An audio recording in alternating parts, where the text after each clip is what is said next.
TripAdvisor, Care.com, Happy Cow, hundreds of directories making multiple millions and many more making over six figures. That one backlink that got me to rank 1 has resulted in 2 years worth of like completely passively $2,300 to $3,000 a month. It's just one of those businesses that people don't even think of. They've all interacted with them, but they don't see it as an opportunity. There's still so many untapped opportunities out there where there's more demand than supply. 100%. I think once you see it, you can't unsee it. So if someone's starting from complete scratch, where should they start? What is a directory and why should you care?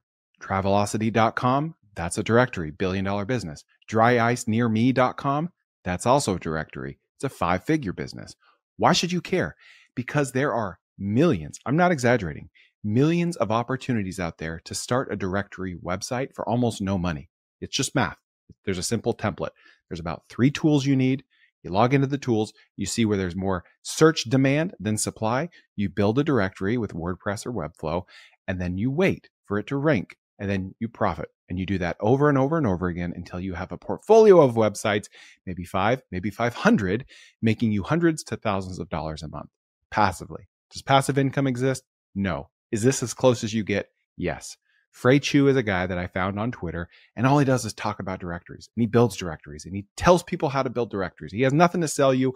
He just wants to talk about what he does in his free time. So thrifting directories, balloon animal directories, dog park directories, yes, yes, yes, all the above. Anyone with about $100 can start a directory and learn and hopefully profit when and or if they start ranking. So enjoy this interview, share it with a friend, and we'll see you next time on the Koerner office. You shut down your business. You were bummed out. You had to flip items at garage sales to make rent. That sucked. That got you thinking creatively because constraints equal creativity. You just started looking online, passive income, websites, how to make money, what's scalable. You came across directories. You thought, okay, if this isn't the thing, then this could be the thing that helps me learn SEO to do other things. You started your first directory. Months later, you found out it worked. What was that directory? Like, do you mind telling us what the actual website was and what made you choose that niche? Yeah, I'm happy to share as much as possible without giving the domain, just because the first time I did that, it invited like 3 copycats within 24 hours. And yeah, it's just one of those things, but it's in the thrifting niche. And I really just found it scrolling on TikTok. Actually, I noticed these viral videos of people showing their thrifting hauls, like a lot of Gen Z. They had millions of views, and all the comments were like location-based queries. They're like, where is this? Is there one in Pennsylvania? You know, people were very curious. And I was like, why aren't people just going to Google Maps, looking this up, and then visiting it nearby? And that's when I discovered that there was a bottleneck. Like Google Maps was not very good at very specific location-based queries. If you typed in the keyword that I built this directory around, it pulled up like a bunch of irrelevant businesses and locations. So yeah, I researched it. I saw one website that did cover it, and it was getting 100,000 monthly visitors. And I was like, I could do better than this. I could improve on this. So I did combine some of the stuff I learned from YouTube, and that's kind of how I landed it. Did you use SimilarWeb to look at their traffic? I use Ahrefs. Ahrefs is always my go-to. Oh, you use that for traffic as well? Mm-hmm. Yep. All right. So, and then you use Ahrefs, I imagine, to find the demand. And I'm guessing you're looking at keyword difficulty, as in difficulty to rank highly for it on Google, and keyword volume. And you're looking for asymmetric bets there, right? Mm-hmm. Yep, exactly. You always want to find the balance between something that's low keyword difficulty with high search volume. And then there's some deeper stuff, like sometimes keyword difficulty is not the best metric to really uncover the competitiveness of a niche, but it's good enough at a top level. And yeah, that's essentially what I did. Also, always find a bounty. So like finding a website that already succeeded, that looks like kind of a mom and pop publisher. Mm-hmm. That was really, really nice to see. You call that a bounty, like a template, basically. I call it someone a bounty. That's gone before you? Yes. So someone that's come before me, that's successful, that's not like a Forbes looking like website. So I know it's like viable. And I call it a bounty because SEO is a PvP game. Like, I don't know if you played video games, but like not everyone can rank on the top 10. So you're going to have to be okay taking them over. And completely dominating them. And so that's why I call it a bounty. And it's a good sign. It's a green flag in my eyes when you're looking for directory ideas.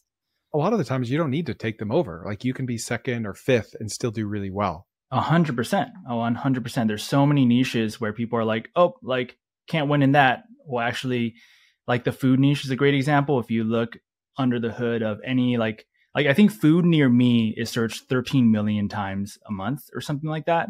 Jeez. And there's so many directories that are winning in that space because they're specializing in like only food trucks that do Mexican food, for example. Yep. And they just have a directory around that. So yeah, 100%. What's a good example of a food directory that you know is just crushing it? There's a couple that come to mind. There's one for food trucks. I think it might be like foodtruck.com. I would have to double check, but the other one that came to mind was Happy Cow. That's a really famous directory. I've heard of that. It's for vegan restaurants and vegan food. And my I have a lot of friends and family who are vegan. So that has just become such a sign of trust. Like when you go to a restaurant and you see the Happy Cow badge, you're immediately like you trust that restaurant. So it's definitely grown to something really impressive. And that's a good example of like a food niche that's crushing it. So Happy Cow just started as a directory and now they're kind of a vegan authority then? Mm-hmm. They're almost like the TripAdvisor, but for finding vegan restaurants. Interesting. Okay. I think what people often find when they go down this rabbit hole, I've found this myself. I'll get an Ahrefs account and it's not cheap. It's $150 a month. And it's like, okay, I'm going to get the most out of this for 30 days because I'm probably going to churn. And then I go in there and I start digging around and I'm like, oh my gosh, this one's good. Oh, this one's good. Oh, this one's good. Is it just me or are there still like so many untapped opportunities out there where there's more demand than supply? 100%. I think once you see it, you can't unsee it. And like, if you just think like, where's the last place you and your friends or you and a partner went that you were really excited about? Or another framework I like to use is think about the most meaningful or impactful like things that happen in your life, graduations, getting into a relationship or getting married, finding a new job, moving to a new city. Like a lot of those can stir up new ideas for directories and they're everywhere. A personal example is I'm actually in the process of moving right now. So I've been obsessed with like water quality and looking up like gravity filters and like stainless steel dispensers Berkeys. And everything. Yeah, everything. So I've been finding myself on these directories that help me understand what the like best way to find water quality is. And something that niche can be a directory. So it's like, yeah, there's so many untapped opportunities. Okay, so how many directory sites do you own today? So I own 6, but technically, like I've spoken about this recently in my community where, I have 6, but I've really only put like full A through Z effort in 3 of them. Like I'm talking keyword research, like organizing the data properly, building out the website, doing the SEO, monetizing it, like everything. Luckily, I've been 3 for 3 in that sense. They're all cash flowing and profitable and ranking. So I think 2 are like basically dominating the first page of Google. The other one is in a very high competition niche. It's in plasma donation. Yeah, it's a little smaller one. It gets around 6,000 monthly visitors, but that one's interesting too. What was the signal that you saw that made you want to launch one in that niche, even though you knew there was high competition? I think it's because my first directory was B2C. So I wanted to try a B2B one. And I wanted to try a different way to monetize. So the original game plan with the plasma donation one was, okay, like let's go B2B and let me try to get this $300 million revenue a year plasma company to like pay me thousands of dollars to either promote their business. And that didn't really end up working as planned because the market for plasma donation, I learned, is very small. There's like 8 plasma companies that might be able to buy your sponsored listings. But yeah, it was like a combination of a challenge because I felt pretty confident. And even though it was really high keyword difficulty, like it was like in the 70s or 80s, there was a lot of search volume and there were definitely like few competitors. Like it was competitive, but there were only like 10 or 15 competitors. So the quantity of competitors was small. So I was like, okay, well, maybe there's room for me to take a little bit of this market share. So what is your monthly traffic across all your directory sites?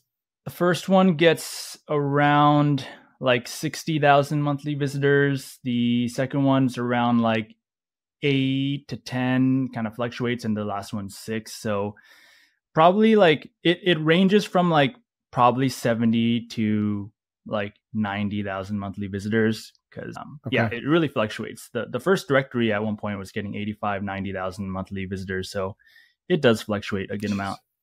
And it's like 100% organic or close 100% to it? organic. Yep. That's really my main distribution channel. I only deal with organic, and I mainly deal with like passive evergreen niches. So that's kind of my favorite. And what kind of revenue do those three pull in combined? It also ranges, but like completely passively, it's probably around like $2,300 to $3,000 a month. So nothing crazy, but with my specific like high standards way of finding niches and building directories, I think you do give up some revenue, like as opposed to if I were to go with the sponsored listings route, or there's a lot of other ways to monetize where you can have a much higher ceiling. For much more work, right? It's the trade-off between profitability and work. And you'd rather have multiple sites doing 500 to 5,000 each than a couple sites where you're going out and like at a certain point you become a sales business. You're just finding sponsorships and selling ads, and that's a grind. And it's a grind. One site could be a 6-figure business, but it's a different lifestyle. It's a different strategy. 100%. You're essentially a marketing agency at that point. You're handling clients, and to put it in perspective, like I don't think I've touched any of my websites for like 6 months, and they just continue to bring that in. So that's my preference. It's not everybody's, people who you can build a directory. I mean, I think, TripAdvisor, Care.com, Happy Cow, there's hundreds of directories making multiple millions, and many more making over 6 figures in the 100 to 500K range. I just want like a very hands-off, like I just want some lunch money at the end of the day. Yeah. Okay. Where is your revenue coming from? Is it affiliate links? Is it ads like AdSense or Mediavine? So yeah, right now I'm on Mediavine, and I'm on Mediavine Journey. So it's for Mediavine's main network is for websites, I think, doing over 50 or 100,000 sessions, which my first directory qualifies for, but it actually got denied for some reason, but I got into Mediavine Journey. I think it's depending on the type of content. But yes, Mediavine Journey is my display ad revenue. And then I also sell digital products on one of them. It's just like a $19 PDF that I built in Canva like a year and a half ago. Cool. And it sells like almost every day. Wow. Okay. So plasma niche, thrifting niche. What are the other kind of niches? One of them is like kind of adjacent to thrifting, and like you can think kind of liquidation stores. Maybe that's a better way to describe it. I have ones that are kind of half baked in the porta potty rental space, flea markets. I think that's the one I'm building out right now. And then I do have a dog parks directory that I built that's really under optimized that I need to tweak a lot. But yeah, like there's Sniff Spot, right? Sniff Spot is, that's not my directory. No, I know. I bet similar. They're kind of like an Uber for, backyard dog parks, but they're broadening the market for people like you to come in and pick up the leftover traffic. Yep. Sniff Spot does like private dog park rentals. I kind of just created a directory for all the public free dog parks just to give people some more options and an easier way to navigate those. I would love if you could share your screen, go to Ahrefs, or I have a paid Ahrefs account. I could do the same. And like, let's just kind of dig around and show me what you look for. What stands out to you? Sure, let's do it. And for anyone listening on audio only, I'll be describing what we're seeing. So let's share this screen here. So do you want to kind of understand how I find ideas? Are we looking at a specific niche? Maybe even let's do both. Let's go inside your brain for a minute and see how you find ideas, and then we'll go from there. Okay. So I think one that I talked about on like pretty publicly is just typing in near me.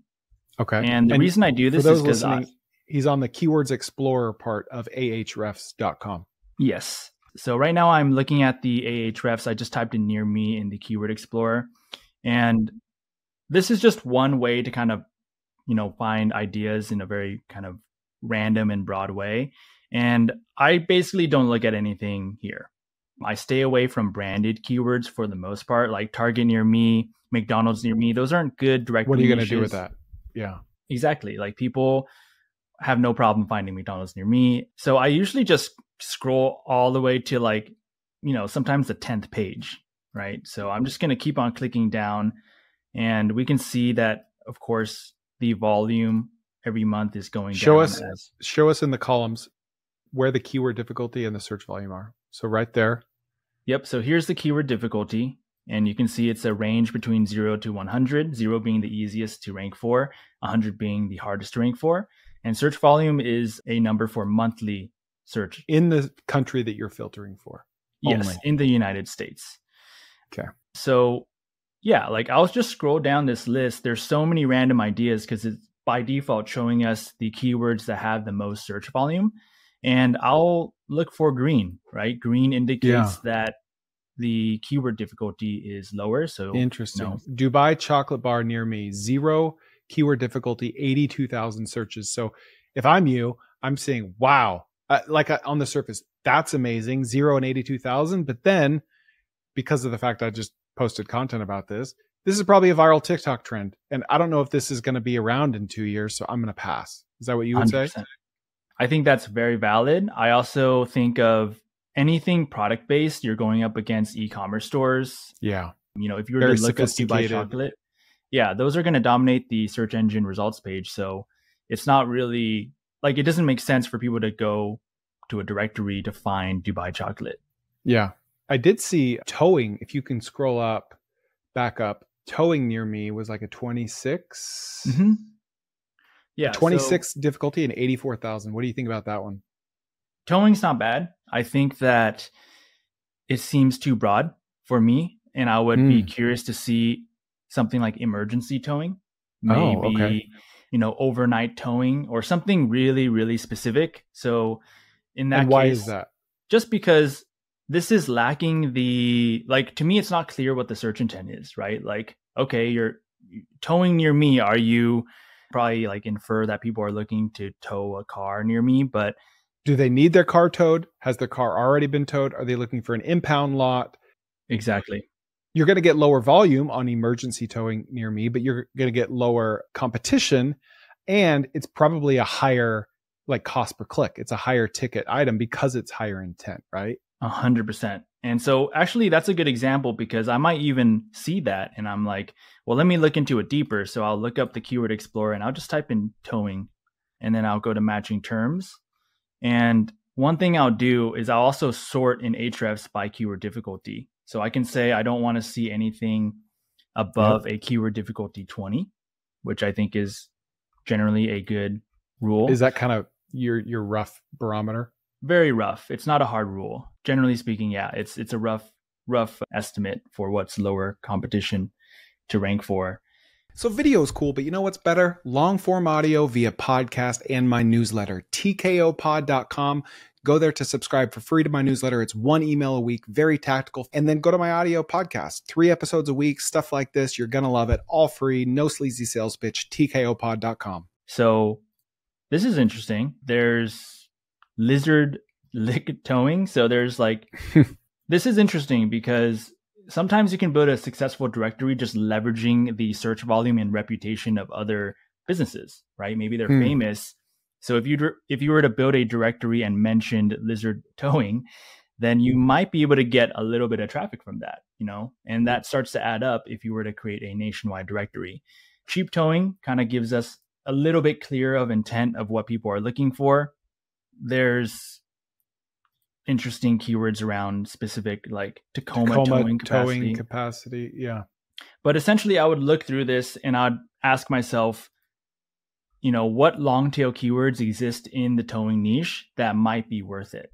Nothing I'm seeing too much. A lot of this, it seems like towing capacity is actually a very commonly searched query. So maybe I'm thinking, okay, is there opportunity to make a directory around just towing capacity for different trucks or different types of vehicles?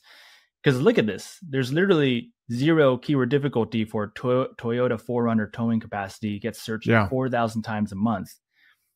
And that trend continues that is really with Subaru Outback, Tundra. If you add up all that search volume across thousands of makes and models, it's a lot of traffic. Starts to add up. And I do kind of take a look at this too. SV at the very top says 2 million. So this is saying that of all the keywords that contain the keyword towing, and that's under a keyword difficulty of 20, there's 2 million people a month, or 2 million searches a month being made. So that's a lot. Even if you get 20,000 of that, 30,000, now you're scratching the surface of what could be like $1,000 a month directory. Well, and you look on the left side, the most commonly appearing word in towing is capacity. They're not looking to get their car towed at all, which perfectly proves your point. It was too broad of a keyword. Exactly. Yeah, that's a great observation. And I didn't even know that. Like I think we stumbled upon like low key a pretty interesting directory niche. Look at that. Someone listening. That's towing capacity website. Yeah.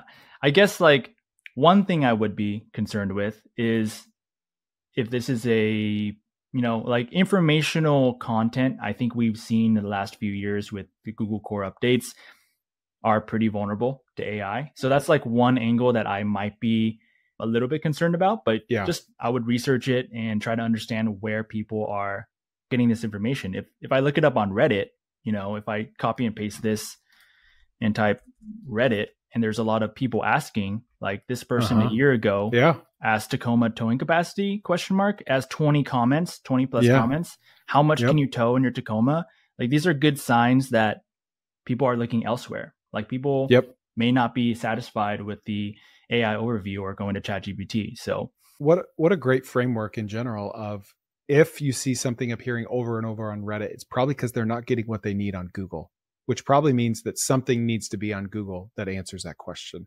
Because we'd all prefer to go to Google first, right? 100%. Yeah. And just to add on to that, like I'm sure there's nuance. Like I don't really tow anything, so I don't know anything about this niche, but I would be willing to bet if we spent like 2 hours going through every single Reddit thread, there would be nuances to why people are asking this question. Like it's not as simple as saying like, Subaru Outbacks can pull 7,000 pounds. And so that's your answer. It's like, there's probably some nuance within this niche that you can use and make your directory more valuable. All right. I didn't want to derail you from what you're doing on the Near Me page. Yes. If you want to go back to that.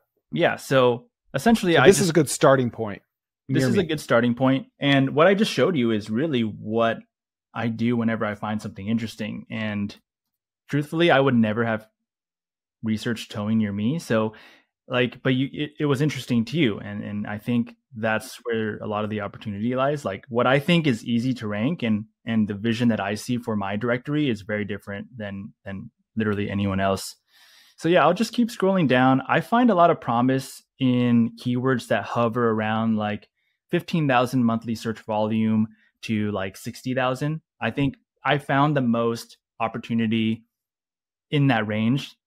Not a hard rule, but just mentioning just observations. Batting cages.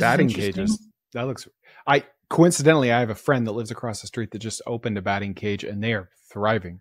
Really? They're doing great. So. Yeah. So that is interesting, and right off the bat, my mind goes to affiliate plays. I used to go to the batting cages all the time. I played baseball for the first 14 years of my life, and we'd go, and sometimes you forget your bat, and like. It's just like there's opportunity there where you can, sell something related, a glove, a bag, whatever it is. So that's another angle. Whenever I'm going through this, I don't just look at the keyword difficulty or the search volume. I'm thinking about what the monetization potential is here. How passive is this? According to my standards, if I want something really passive and evergreen, batting cages might be a decent move because the chances are batting cages aren't going to change in the next 20 years very much. It's just going to be a metal cage and a ball that dispenses at a high speed, and that's it. It's very simple. So that might be worth researching more for someone like me. What are some other like overarching trends similar to Near Me? Like other ways that I find ideas? Yeah, that you could use to start your search. For sure. Yeah, that's a good point. I like to research successful directories that are already getting a lot of traffic, and I like to kind of snipe their keywords and get some ideas there. So I do have another way to find ideas, but I do want to show you a few different directories first. And what I'd like you to do is just guess the traffic, and then we can go into how I find ideas from these successful directories. So if that sounds good, then I will show you the first directory here. Drag it around here. Okay, I have a story about this actually. For those listening, he's on penguindryice.com. And it is so funny you brought this up because I own 100 and something domain names. And, you know, a lot of them are stupid. But I used to own a third-party logistics company that we helped food brands ship their food. And we were getting dry ice on a regular basis. And there was no directory of dry ice. We'd have to go to Kroger or Albertsons and buy it. And you didn't know the cost or whatever. And so I bought the domain name $dryice.com to be like a directory of dry ice facilities. So here you are showing me penguindryice.com, which seems to be a dry ice directory. Mm-hmm. Yep. And yeah, just like you. It's a very ugly website. Very ugly website, a single page website. So the directory just lives on this page. There's not a lot of detail. It just sort of says the name, the address, the proximity, how far it is. But if I'm like buying dry ice, like for example, my dad has a family business where he ships frozen food across the country. We're not looking for like Albertson sized dry ice. We're looking to buy a lot of dry ice. Mm-hmm. B2B business. There's not really any clear data enrichment around Hillsborough, New Jersey dry ice on the quantity. You know, what about their service? I want to know so much more. So based on what you see, how much traffic do you think this directory is getting? Oh, man. So if I understand this correctly, Penguin is the company that sells dry ice. And this is just a directory of their facilities that sell it. Mm-hmm. So many of these are probably just grocery stores. I'm going to say 40,000 a month. All right, let's take a look. I'll head over to the Site Explorer. So a little bit off. This is a small directory, but it still shocked me. 15,000 monthly visitors. And I'm climbing. It's climbing. And at its peak, it was getting an estimated on target of 83,000 monthly visits back in October of 2024. So it does peak. And I would guess that maybe there's some seasonality to this, but, you know, pretty consistent. You know, they've had some of their lulls, but pretty impressive for just a dry ice directory. Wow. And they don't have separate pages for all those, which is not optimized at all, right? It depends. It just kind of depends how you structure your data. But yeah, this is a single page website. And you can see that this single page ranks for 100,000 keywords. Holy which is cow. Kind of crazy. Dry ice Boston, dry ice like. Yeah, they're completely dominating this space. And I'm sure it does wonders for Penguin as a brand. So very niche though. Like this is so niche. And this is, believe it or not the only dry ice directory. I found other ones. They're smaller, but it's just proof that you can go that niche and still win to some capacity. Can you speak for a second about authority? Because that's probably why they're winning. Because like they're doing the hard thing. They sell dry ice. It's relevant. Google wants to show us things that are relevant, that have high trust and have high authority. And Penguin has all those things, right? Yep. How do you get around that if you're not a Penguin and you want to build a successful directory? Is it helpful to go in niches that don't really have a high trust, high authority player? Sure. That's definitely one way to do it. Ultimately, the game is backlinks. You know, I think a lot of people, whether they're in SEO or not, they know backlinks have been the main driver. And so to your point, yeah, Penguin is pretty authoritative. It's a 37 domain rating, which is an indication of how authoritative a website is. But in my mind, like, I think this is still viable to overtake. And the reason is one of the competing directories for dry ice that I found, it looks really bad. And I'll pull it up here. It's this website right here. Oh, okay. For those listening, one of the worst websites I've ever seen in my life. That's just all I'll say. It's really bad. Holy cow. This is from like 97. Yeah. So just for a quick comparison, right? Like if we just see, because obviously this directory... It's dryice.directory.com. Yes. It gets a little bit less traffic. It has its moments as well. But I actually analyzed and did a side-by-side comparison between these two websites, and they're not too far off. If we look at the keywords it's ranking for, let's see, this is dry ice near me. I mean, Dry Ice Near Me now rank 5. They have some keywords on the first page. Penguin Dry Ice is more or less like Dry Ice for sale near me. They're positioned 6-ish. So it's not like a massive difference. If I were Dry Ice Directory, this ugly website, I think there's a world where you just do a lot of link building and you can start to slowly overtake Penguin Dry Ice. But from what I see, it's like Dry Ice is pretty competitive, right? Like, would you enter that space based on what you've seen? If I'm okay with a directory that just based on the volume that makes like maybe tops $500 a month passively, then yeah, I would. And I've done that before. I mean, I could probably make this in like a week and be a decent competitor. I would give it like a B- in terms of like grades. Opportunities. Yeah. Just for me. Would you agree that people often put too much weight in the appearance of a website? Like, I'm over here making fun of this website and it's objectively ugly, but it works. And if someone goes through 7 clicks to get to this website and it has what they need, they're not going to click back and find a prettier website, right? So like all else equal, yes, make a pretty website, but like these are winning because they're answering questions, not in spite of how their website looks, right? Yeah. Yeah. So 100%. I don't want people to listen to this and be like, I'm going to go find an ugly website and then compete with them. It's like, that's like, I don't think it moves the needle all that much in the grand scheme of things. I would agree. I think people do put way too big of an emphasis on design. I think there's a difference between having something really modern and looking good and something that's mobile optimized, which is much more important. Like across all my directories, I think it's like 80 to 82% of website visitors are on mobile. So yeah, you can have a pretty website, but if it's not really easy to navigate on mobile, then that's a really big missed opportunity. Yeah. Did you want to show me a couple others?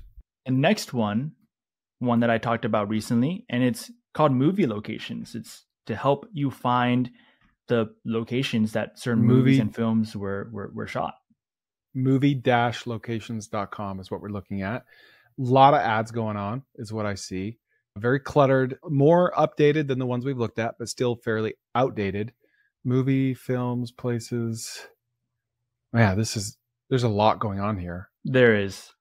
It's hard to know where your eyes should look, but it's a very simple directory. Okay. So I'm going to think this is like movie theater locations. This is just like if you were curious where Harry Potter was shot. Or if Lord of the Rings was shot in a certain country or something like that. Yeah. Yeah. I mean, this is huge TAM, total addressable market. Like everyone's watching movies. A lot of people want to know. I would think this is 6 figures worth of monthly visitors, over 100,000. Okay. Let's take a look here. I'll just grab this root domain and let's take a look. All right. Overshot it a little bit, but 81,000 monthly visitors. Wow. And I think I was still surprised by that. I know there's a large addressable search market for this niche, but how many of the millions of people who watch Fast and Furious actually care to know where this was shot? Like it's probably got to be a very small percentage, but this is a great example of an evergreen niche because you can always just keep this information. It doesn't go out of date. And just look at this graph. It's so consistent. Like it's just been like that for the last 5 years. So whoever owns this is making, I would assume, close to around $5,000, $6,000 passively a month, maybe more because they have a lot of ad placements. And so yeah, walk us through that math. That's the question I was going to ask you next anyway. How do you convert 81,000 visitors a month to $5,000 a month? Yeah, so it's really honestly difficult because it's not arbitrary, but it's very there's a lot of variables. So it depends. It could be affiliate, could be AdSense, could be Mediavine, could be e-commerce. Like, so yeah, that's exactly one angle. Like, how many monetization strategies are there? Even if there's ads, is it a private ad partnership or not? And then not only that, it's like niche based. Gaming is a notoriously low RPM niche if you're monetizing through display ads. So you might need like 1 million monthly visitors for a gaming directory that earns the same as a directory that gets 50,000 monthly visitors in the finance niche or something along those lines. So it's very difficult. And I always just use what I get as far as RPMs in my thrifting niche and my other niche directories because they're, I would say, pretty in the middle of the road. So, decent RPMs, nothing insane. But for me, those listening, RPM is revenue per 1,000 views. Yep. So it is an educated guess. At the end of the day, it's very, very difficult to say. Not only that, but Ahrefs is third-party data. So we can only kind of take this 81,000 monthly visitors with a grain of salt. I know with Ahrefs, it shows my thrifty niche to get like 35,000 monthly visitors, and it's just off by like 30,000. So they could be getting more. And so that makes it even harder. Okay. So, but what is the RPM that you get on your thrifty niche, for example? I think it's right around $16 or $17. Oh, ballpark. Wow, that's good. And it fluctuates too. Like sometimes it really fluctuates. So it's hard to say. And I think it scales based on how much traffic you get, because it gets higher RPMs than my healthcare directory, which is not what you would think. But I think the more traffic you get, maybe it's the case that advertisers are willing to pay more. I'm not really sure how that works, but yeah, it is interesting. Outside of Ahrefs, what other tools are in your tool belt for building these sites and for researching opportunity in these sites? Yeah, for research, it's really just a combination of Ahrefs, Google Maps reviews. I look at these Google Map review tags a lot, which we can pull up, and Reddit. I would say those, and then TikTok, of course, was kind of naturally one. I feel like people don't filter their true thoughts on TikTok when they're leaving a comment, which makes it a great area to do some social listening. And then what do you use to build your directories? It really depends, but I guess WordPress has been the chosen CMS for me in the last couple of years. Right now, I'm kind of diving deep into Lovable and trying my hand at AI coding. But yeah, so I'll use WordPress, and it's funny, like I use Elementor Pro, which is like the most basic theme. I've used that. And yeah, it's like a lot of people, which gets a lot of hate, by the way. People are like, oh, it's slow and clunky. And I'm like, yeah, but if you can build fast, sometimes brute forcing your way to an MVP is way better than trying to automate everything and then forgetting the big picture of what you're doing, which is like consolidating valuable data on the internet that people are looking for. Do you use any like third-party tools, not like a WordPress plugin, but stuff outside of WordPress to connect things? Sometimes I'll play with, I've used a GeoDirectory, which is a dedicated directory plugin. It's more for programmatic builds. So what I mean by that is with a plugin like that, if you have a directory that has 2,000 business locations, it would take forever to create those pages individually. So you can publish those all at once because kind of it's built with a database. You can just fill out the information and you can publish that. So that's pretty good. For other types of directory builds, I've used WPL import just to bulk import my data, and Jet Engine, which helps you filter the data, right? If I'm looking for a dog park specifically, like a specific type of dog park that offers like fenced in area for small dogs only, like you might want to create a specific filter, and that's how you can accomplish that. You can use that Jet Engine and build that out. How much weight do you give an exact match keyword as the domain name? It's a leg up for sure. Like exact match domain names they're effective. I mean, it's been proven. I think it might. So that would be like dry ice near me, right? I'm just trying to explain to those listening what an exact match domain name is. Yeah, like petcremation.com would be insane. Like that'd be amazing. You don't need to mention near me in the actual domain, because any query that says near me, like dog parks near me, it's based on your location. So like you don't need to include that. You can just include the main keyword. And you always want to go for .com TLDs if possible. I like to choose .coms, .cos, .org if I'm out of options, but I would rather have a hyphen in my name and choose a .com than just go straight to a .org. But yeah, you want your main keyword for sure. Are you using AI at all to build these or to do research? Directories is a multi-step process, and AI is used in multiple steps of that process. In terms of ideation, sometimes, but I like to rely more on user-generated content because it more accurately depicts what the challenges are in terms of like finding dry ice, right? I'd be more interested in what people are saying. But yeah, AI is definitely a very big part. especially when it comes to data enrichment. You have your idea. How do you bring it to life? How do you make it an actually valuable directory people want to visit? Well, you have to enrich the hell out of your directory. You have to offer data and information that's going to save people time. And if you had a horse that needed to be cremated, you might go to Google Maps and type in horse cremation. But what realistically might happen is a lot of business profiles will show up, and you have to spend a lot of time sifting through the reviews, maybe typing a keyword in review to see if anyone's cremated a horse at this specific cremation service. It's time consuming. So AI is used to essentially automate parts of that process where you can essentially enrich your data. I built a enrichment tool called enrich.directory, and it essentially does that. You can type in horse, and it'll look at all the cremation companies in the United States and look for the keyword horse. And then you can prompt it and say, can I cremate a horse at this place? And it'll say yes. So that's cool. Yeah. So long-winded way to say yes, AI is definitely used in the process. So if someone's starting from complete scratch, the only thing they know about directories is hearing this one podcast, where should they start? And how do they get from where they are today to they have a website built, ready to go?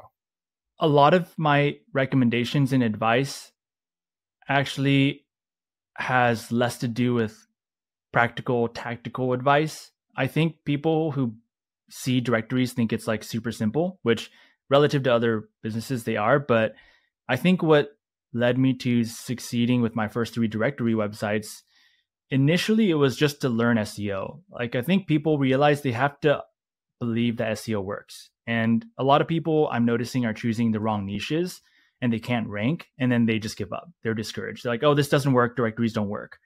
So I guess my tactical recommendation is use your unique personality and character, your life experiences, the same way I did with the thrift stores, and try to come up with unique and quirky niche directory ideas that probably no one's building a directory in. There's literally thousands of opportunities. There's thousands of people looking for very specific information on the internet, and you can cater to those people. So that's kind of what I would recommend. But start in a low competition niche. Don't go for something broad like towing near me. That's an intermediate niche, intermediate to advanced. You need to know the fundamentals of SEO and need to know what you're doing to succeed in that niche. So prove to yourself that it works. Could you dive deeper on that, on why something like towing near me is too advanced for a beginner? Yeah, it's part of just me and my experience knowing that anything service-based with the opportunity to make a lot of money, right? Like towing companies is like, I don't think you have to be a genius to know that there's a lot of towing companies. Why is that? Well, people are making money towing cars.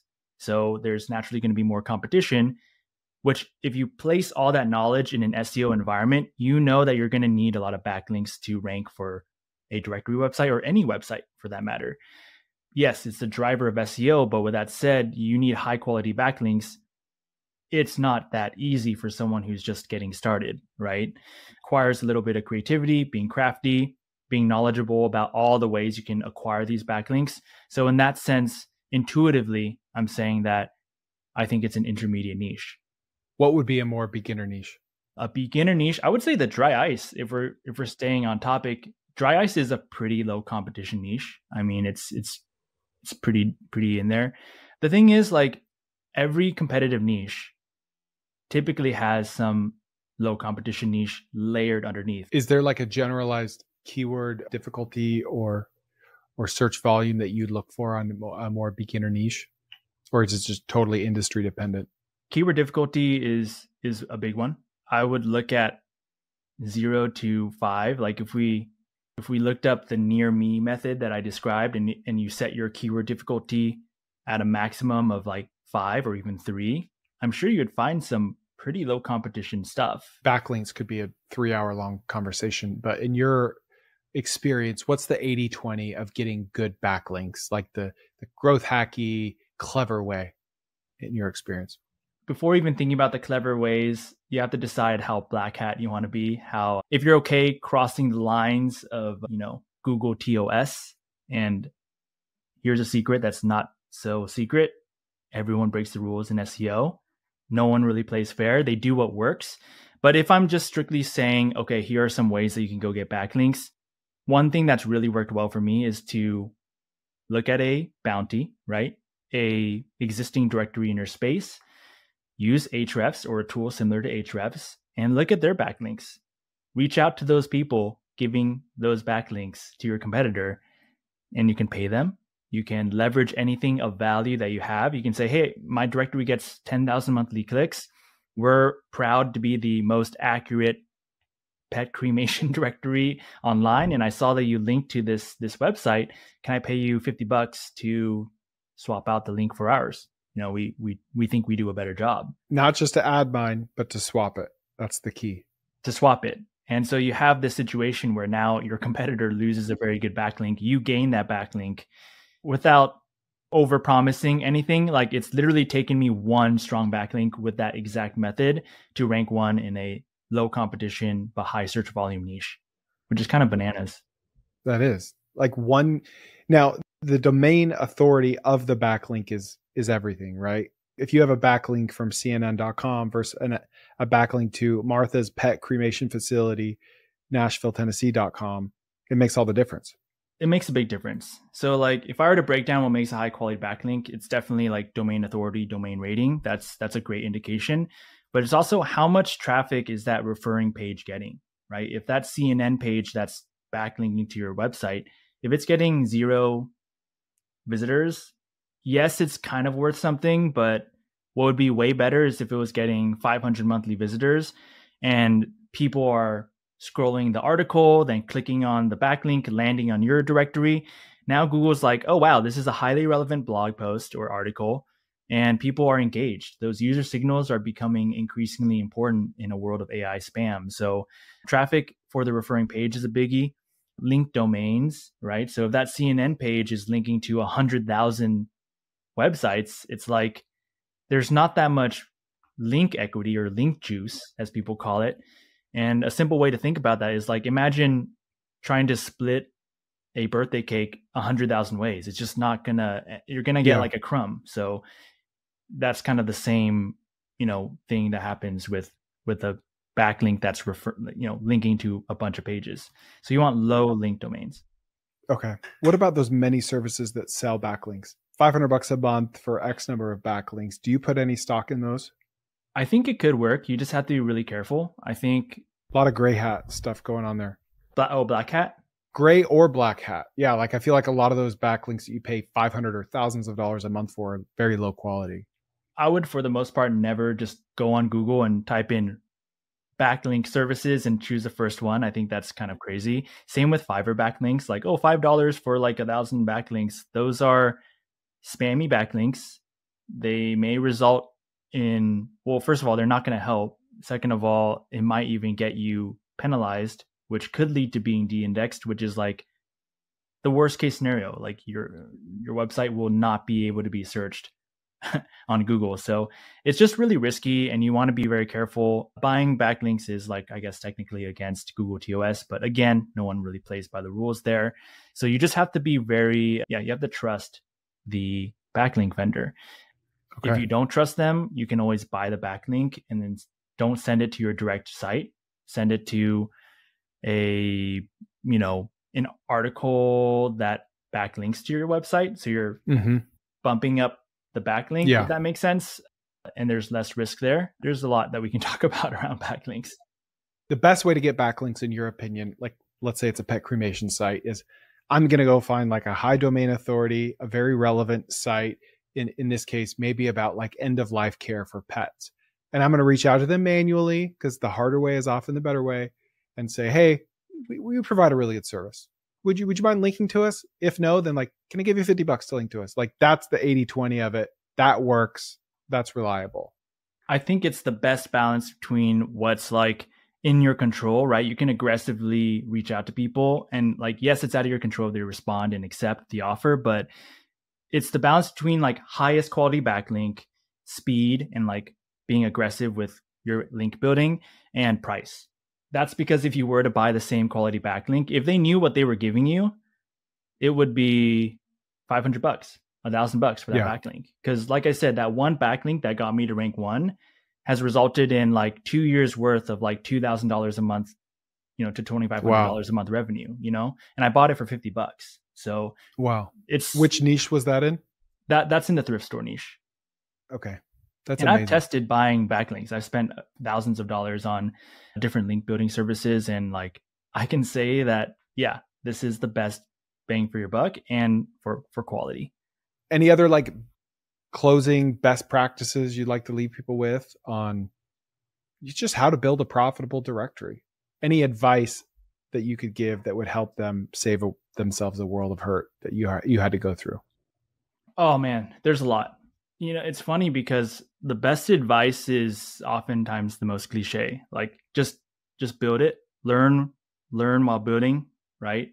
That's what I did. I didn't have a massive emphasis on making money from my directory website. As I mentioned, it was more of a playground to learn the skill. It's very hard because once you start building and you have a successful directory, you never know what's going to follow. Like you literally don't know if you're going to end up like talking about it, and then people want to hire you and become an SEO consultant, and that's going to lead to building an SEO agency. Like this is a very common route. And so I would say just like be convinced yourself that SEO works. Choose a low competition niche. Try to focus on the skill development, not just the monetization efforts, because those will come. Once you have traffic, it's like you have like a dozen ways to monetize. You can just choose, but you need to get traffic before that. And yeah, it's a slow game. Like that's a really big one. People are like, I don't see any progress 2 weeks after I launch my directory. I'm like, dude, show me one business in general where maybe SaaS, but that's like with years of experience where you can whip something up that quick and it gets like a lot of organic traffic. Yeah. Like while you wait, go build another one and then another one. And then next thing you know, it's going to be 6 months later, you have 15 sites and 7 of them are cranking. Yep. The numbers game. Yeah. So it's all the cliche stuff, it's true. It's at the end of the day, it is true. Well, this was amazing. Thank you for your time, Frey. Where can everyone find you? No, this was awesome. This was really fun. I post on YouTube just under my name, Frey Chu. You can follow me on X or Twitter, also at Frey Chu. Yeah, if you want to join a free community, I have that as well. People are building their directories, so you can hop in there if you'd like. And yeah, I'm around on the internet. What'd you think? Please share it with a friend. Someone could use this episode about directories, so please share it and leave me a 5-star review.